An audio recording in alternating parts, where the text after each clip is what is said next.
vaan suurempi Suomi, Finland större, että siinä on kremissään, niin tämä varmasti johtuu nyt omasta taustastasi ja nimenomaan taustasi, jos mikä sekä YK-tehtävissä että EU-tehtävissä ja myöskin Suomen ulkoministerin palveluksessa tukee tietysti sitä, että presidentti todellakin on ulkopolitiikan johdossa yhdessä yhteisymmärryksessä ja yhteistyössä hallituksen kanssa, mutta että nimenomaan voi lähettää sen oikean signaalin sitten, koska puutuit tässä näihin epäkohtiin, joita maailmassa on, niin voidaan sanoa ehkä kiteytetysti, että jos kaikki ne maat, jotka ovat kansainväliset ihmisoikeussopimukset allekirjoittaneet ja ratifioineet, jos ne noudattaisivat niitä, niin tämä maailma olisi paljon parempi paikka.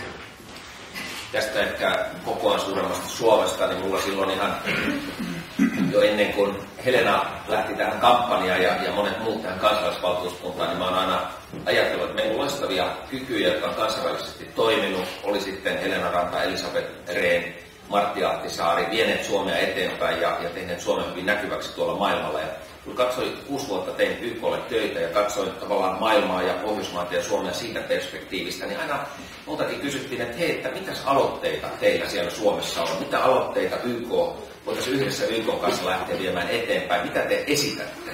Ja me suomalaiset ollaan usein semmoista, että suojotetaan kengän kärkiimme siinä kohdassa, kun tavallaan pitäisi se uusi ajatus, se uusi idea jostain kokouksesta, jostain tapaamisesta, joka panisi asioita rullaamaan. Me ei Suomena olla aina niin aktiivisia. Ja sitten näissä vaiheissa, että Norja sieltä vetäisi kaaresta ohi ja sitten tuli sveitsiläiset ja sitten tulee joku muu. Ja nämä on hirveän kysyttyjä tämmöiset partnershipit tai yhteistyötavat nimenomaan YK-puitteissa.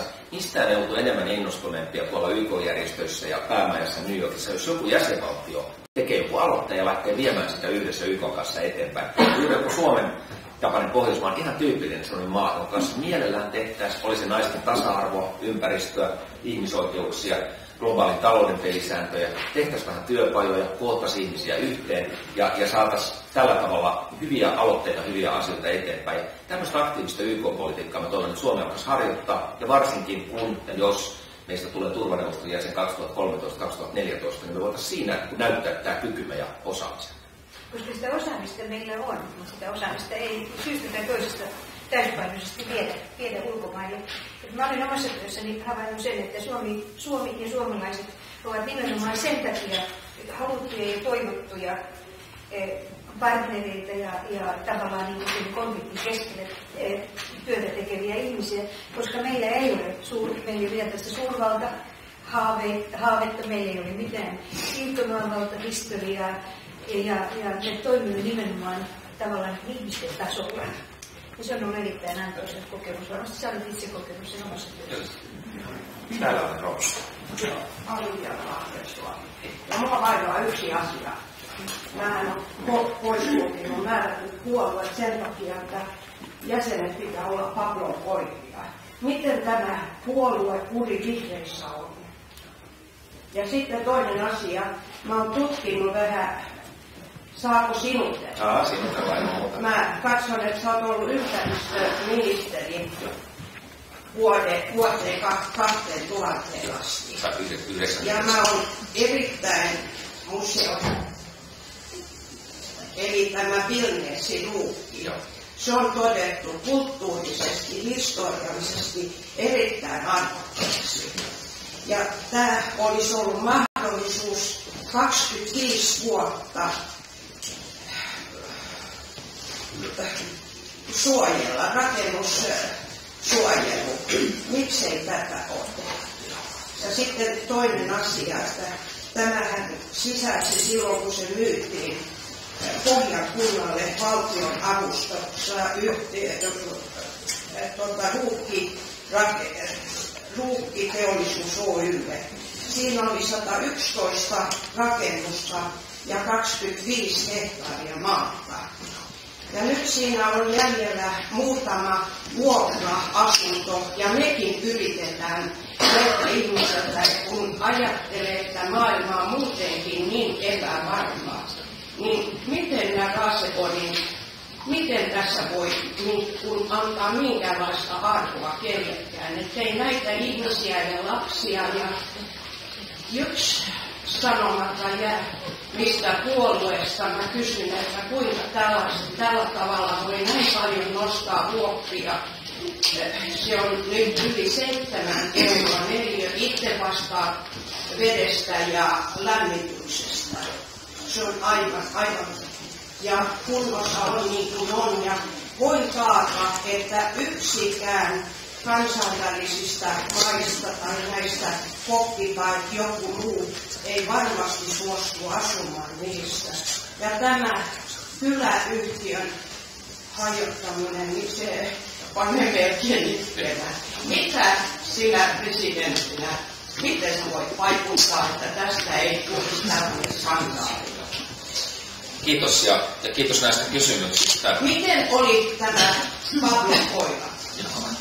Koitan muistaa, että on tavallaan 3 kysymystä. Mä lähden tästä viimeisestä, eli tästä Vilniusin ja Fiskarsin ruukkiasunnosta. Mulla oli itse asiassa tilaisuus käydä tästä silloin Slow Food-festivaalin aikaan Fiskarsissa, ja meillä oli hyvä tilaisuus siellä kioskilla, ja tämä sama kysymys nousi esiin, mikä on mun kantani näihin ruukkiasuntoihin, ja olen sanonut, että minusta olisi hyvä, että säilyisi vuokra-asuntoina. Olin myöskin huolissaan samasta asiasta, minkä sanoit, että ne vuokratasot on noussut ehkä siihen asumisen laatuun nähden liian korkeiksi, ja siinä ei saa olla sellainen tunnelma, että ihmisiä häädetään korkeiden vuokrien perusteella niistä taloista. Ja paras yhdyskuntarakenne olisi, kun siellä myös vuokra-asuminen säilyisi. Ja siinä silloin minusta olisi tärkeää, että ARA olisi siinä ollut aktiivinen ja olisi aktiivinen, että nämä voisi jollain tavalla säilyä. Sehän on kunnan yhtiö, joka siinä on ollut, ja jos niitä jollekin myydään, niin siinä pitäisi olla se velvoite, että nämä asukkaiden tilanne ei heikkene sen myynnin tuloksena. Että se on minusta se linja, että en kannata sen statuksen muuttumista. Mä sanon sitten näihin 2 muuhun, kysyt, että minkä takia ympäristöministeri ei suojellut silloin jo aikana. Olin tosiaan 95-99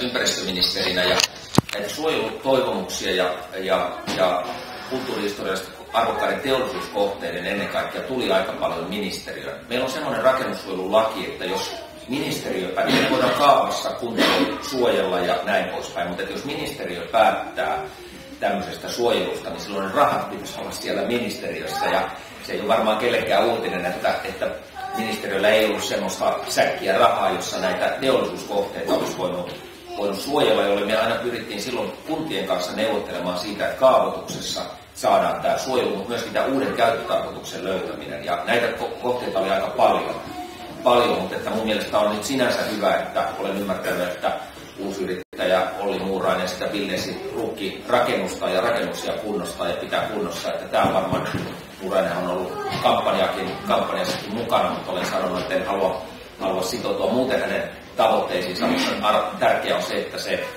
rakennus säilyy. Sitten tähän ensimmäiseen kysymyksen puoluekurista, minkälainen puoluekuri on vaikkapa nyt sitten vihreillä, niin kyllähän olen itse kansanedustajana nähnyt sen, että pitkään keskustellaan hallituksen esityksistä, käydään läpi, yritetään ja vaikutetaankin niihin esitysten sisältöön, esimerkiksi silloin kun ollaan hallituksessa. Ja niin kauan sitä asiaa jumpataan, kunnes sitten esitys on sen muotoinen, että kansanedustaja ja eduskuntaryhmä voi siihen sitoutua. Ja se on tietysti tärkeää sen takia, että eduskunnassa, jos siellä äänestettäisiin sitten joka hallituksen esityksestä niin kuin eri suuntiin, niin meillä ei olisi hallitusta kovin pian, jos siellä olisi vähemmistö hallituksen esitysten kannalta. Ja sillä tavalla tämä suomalainen systeemi on rakennettu, mutta että se neuvottelut siitä niistä esitysten sisällöstä käydään ennen kuin ne tulee eduskuntaan. Ja silloin tulee sitten se vaihe, että todetaan niin kuin meiltäkin, näytetään vihreää valoa, että no, että kyllä tämä nyt menee, ei tämä ehkä maailman paras esitys ole, mutta tämän takana voidaan olla. Tai sitten, että tämä on juuri se esitys, mikä halutaan. Ja tässä monipuolue, kun nyt on näin monta puoluetta hallituksessa, niin tämä on aikamoista neuvottelemista, koska kaikki, kun siellä on vasemmistoliitosta kokoomukseen, niin siinä on aikamoinen neuvottelu. Ja sen takia me pyritään saamaan niitä omia tavoitteita, ympäristötavoitteita, nyt on Ville Niinistö ympäristöministeri, niin ennen kaikkea sitten siihen neuvotteluun aina mukaan. Ennen kuin jatketaan mielenkiintoista keskustelua.